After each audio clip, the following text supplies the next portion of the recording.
একদিকে election management team শায়ের, অন্যদিকে 24-এর vote প্রচারের নয়া কৌশল, বেসরকারি সংস্থাকে দিয়ে সোশ্যাল মিডিয়া প্রশিক্ষণ, সামাজিক মাধ্যমে আরো সক্রিয় হতে বার্তা, জাতীয় গ্রন্থাগারে নেতাদের বার্তা কেন্দ্রীয় স্বরাষ্ট্রমন্ত্রী অমিত শাহ।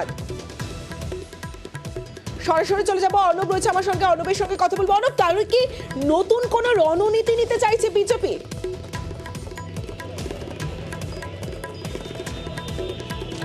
একেবারে তাই। দেখো, সংবাদ মাধ্যম ছিল, আছে, থাকবে।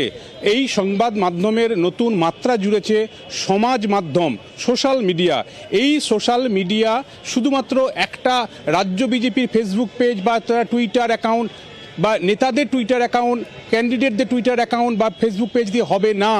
এটা বুথ স্তরে পৌঁছাতে হবে। অর্থাৎ প্রায় ৭৮,০০০ বুথ রয়েছে যেখানে বিজেপির শক্তিশালী অন্তত তাদের সংগঠন রয়েছে। এইরকম ৫০ থেকে ৫২,০০০ বুথেই সক্রিয় সদস্য থাকতে হবে, সোশ্যাল মিডিয়ার ফাইটার থাকতে হবে। এবং তার জন্য ইতিমধ্যেই একটা সূত্র মারফত আমরা জানতে পারছি, রাজ্য বিজেপির সোশ্যাল মিডিয়ার অ্যাক্টিভ কর্মী বা সদস্য রয়েছেন প্রায় ২২,০০০। যদিও আজকে বেশ কয়েক হাজার জমায়েত এখানে রয়েছে।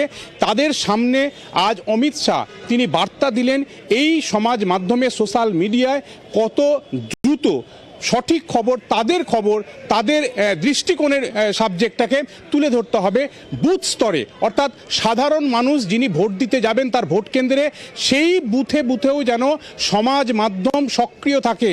আবারও বলছি, সমাজ মাধ্যম সক্রিয় থাকার জন্য কি করতে হবে, তার জন্য প্রশিক্ষণ লাগবে। প্রশিক্ষণ রাখার জন্য একটি বেসরকারি সংস্থার সঙ্গে চুক্তি হয়েছে বিজেপির, এবং সেই সংস্থা রাজ্যের বাইরে থেকে আজকে এই ন্যাশনাল লাইব্রেরিতে আসে এবং তারা প্রশিক্ষণ দেয়। এবং এই সমাজ মাধ্যমে কিভাবে এই লোকসভায় ব্র্যান্ড মোদিকে সামনে রেখে কি করে ঝড় তুলতে হয় তার প্রশিক্ষণ কিন্তু তারা দিয়েছেন।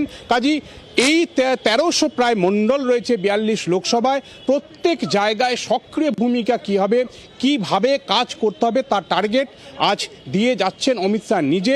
এবং তোমায় একটা তথ্য দিয়ে রাখি, এই ন্যাশনাল লাইব্রেরি থেকে কিন্তু যে প্রোগ্রাম ছিল আজ বিজেপির এই সমাজ মাধ্যমের, এটার কিন্তু আউটপুট, অর্থাৎ আমরা কিন্তু তার অডিও ক্লিপ আমরা বাইরে থেকে পাওয়ার জন্য অপেক্ষা করছিলাম, এমনটাই বলা হয়েছিল মিডিয়া সেল সূত্রেও, কিন্তু সেটা বন্ধ করা হয়েছে। অর্থাৎ বিষয়টার মধ্যে গোপনীয়তা রাখা হয়েছে, এই কৌশলটাকে যাতে বাইরে প্রচার না হয়, একেবারে সরাসরি পাবলিক ডোমেনে না চলে আসে।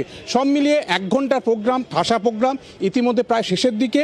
কিছুক্ষণের মধ্যেই অমিত শাহ এই ন্যাশনাল লাইব্রেরি থেকে বেরিয়ে যাবেন এবং নতুন টার্গেট নিয়ে কাজে নেমে পড়বেন সোশ্যাল মিডিয়ার যারা ফাইটার বিজেপির বিভিন্ন বুথের। একদমই, অনেক ধন্যবাদ অর্ণব।